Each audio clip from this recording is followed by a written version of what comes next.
it's been a little while since I've been top of the timesheets in any session, to be honest. I can't even remember the last time. So it's good to remind myself I still got it and haven't forgotten how to drive, and the break came at a good point. Of course, it's only the sprint session, still got the job to do tomorrow. Engaged in the break, and he begins a crucial, career-defining second half of 2026 with sprint pole. George Russell with his third sprint pole of the year, denying Lando Norris by 0.04 of a second. George Russell drops a bombshell after taking pole position in the sprint event at the Dutch Grand Prix, and his message is a clear warning to every driver on the grid. Russell was delighted to finally return to the top after what he described as a long time away from the top of the timesheets, but he made it clear that pole is only the beginning. With the sprint race still ahead, Russell is confident that he can deliver another strong performance and fight for the win. After showing impressive pace in the sprint session, George Russell has now sent a serious warning to the entire field. Russell's lap was as tight as they come. A 1:11.567 at Zandvoort was enough to edge out Lando Norris by just 0.041 seconds, and Charles Leclerc was breathing down both their necks, only 0.014s further back in third. 4 cars covered by under a tenth of a second. That's how close this sprint qualifying session really was. What makes it more striking is that Russell didn't even top either of the first 2 segments.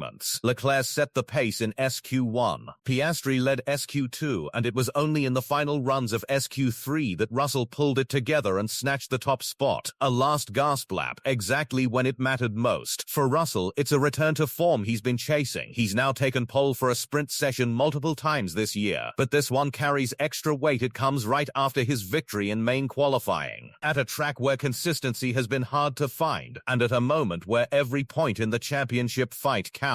There's also a bigger picture here. Russell heads into the sprint weekend still in the thick of the title race, and a result like this does more than hand him a strong starting position for the sprint. It's a statement that the main qualifying victory wasn't a one-off.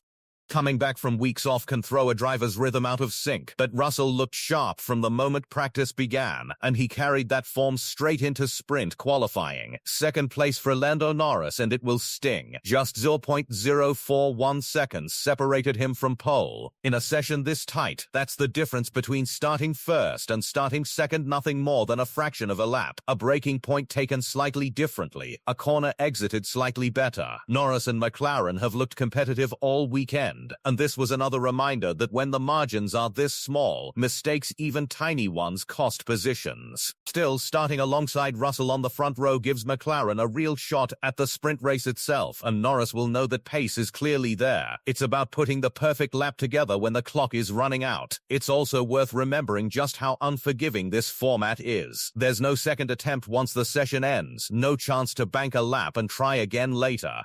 Every driver gets a handful of runs across 3 short segments, and whatever time is on the board when the checkered flag falls is what counts. For Norris, missing out by 0.04 of a second isn't really a story about pace, it's a story about fine margins, changing track conditions from one run to the next, and the tiny details that separate the front row from pole position. Charles Leclerc rounded out the top 3, just 0.014 seconds off Norris and not 0.055s off pole. For Ferrari, this has been a pleasantly surprising stretch of form, a team that hasn't always looked this sharp in recent races suddenly finding themselves fighting at the very front. Leclerc set the pace early in SQ1 before the McLarens and Mercedes turned the screw in the closing stages. The margins tell the story. This wasn't one team dominating. It was 3 or 4 cars separated by the length of a driver's reaction time. For Ferrari, banking a front-row adjacent start after a difficult run of races is exactly the kind of step forward they needed heading into the sprint. It's a timely boost too. Ferrari has spent stretches of this season chasing set-up answers rather than fighting at the sharp end, and a result like this changes the conversation, at least for now. If that pace carries through to the sprint, Leclerc could be right in the mix for a podium, and that's a very different story than the one this team has been telling for much of the year. Oscar Piastri completed the top 4, just fractions behind his own teammate. He'd led SQ2 outright before McLaren. Mercedes and Ferrari all found more in the final stages. 4th on the grid for a sprint that could easily have gone another way with margins this small. Position 4 is barely a lap away from pole itself. Piastri's session was a reminder of how consistent his pace has been through this stretch of races. No fireworks, no drama, just a driver quietly banking solid results while others around him deal with bigger swings in form. It wasn't smooth sailing for everyone at the front.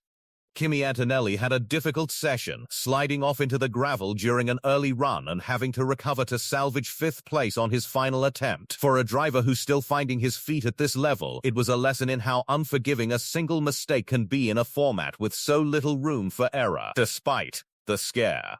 5th place keeps him firmly in the mix, and in a championship battle this tight, staying in touch with the front runners matters just as much as outright pace. Antonelli has talked openly about still learning the car, the tires, the braking points that come with every new circuit, and this session was another step in that process, even if it came with a bump along the way. Further back, Max Verstappen was left searching for answers. Red Bull's sprint session didn't deliver the pace they were hoping for, and Verstappen was honest about it afterward. The car is still lacking grip and balance, and it showed in the way he struggled through the low-speed sections of the lap. It wasn't a disaster. There was a clear step forward compared to first practice, but it also wasn't enough to challenge at the front. For Verstappen, it's now about figuring out what adjustments can unlock more grip before the sprint race. In a weekend this tightly contested, even small gains in balance could be the difference between fighting for a top result and settling for damage limitation. Lewis Hamilton also found himself further down the order than he would have liked,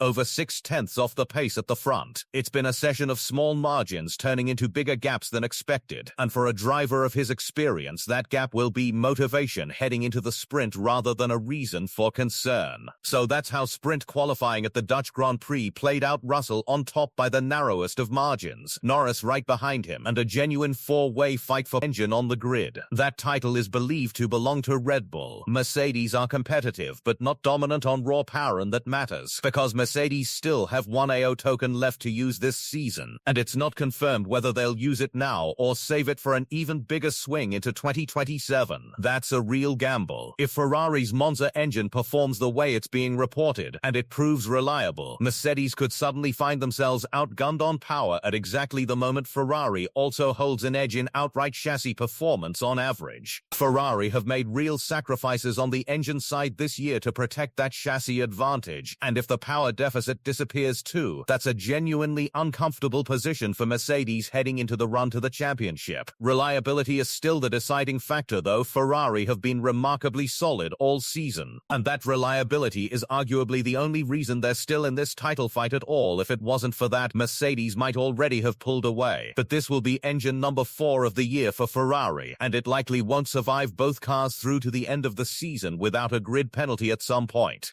Mercedes are in the exact same boat. They've already all but confirmed they'll need to take penalties too, most likely for Antonelli and probably Russell as well. So even if Ferrari get the power, they'll need to manage it carefully to avoid throwing away the gain with a costly penalty at the wrong race. There's an interesting parallel being drawn right now, although it's actually being applied to a different rivalry, Red Bull, and where they currently sit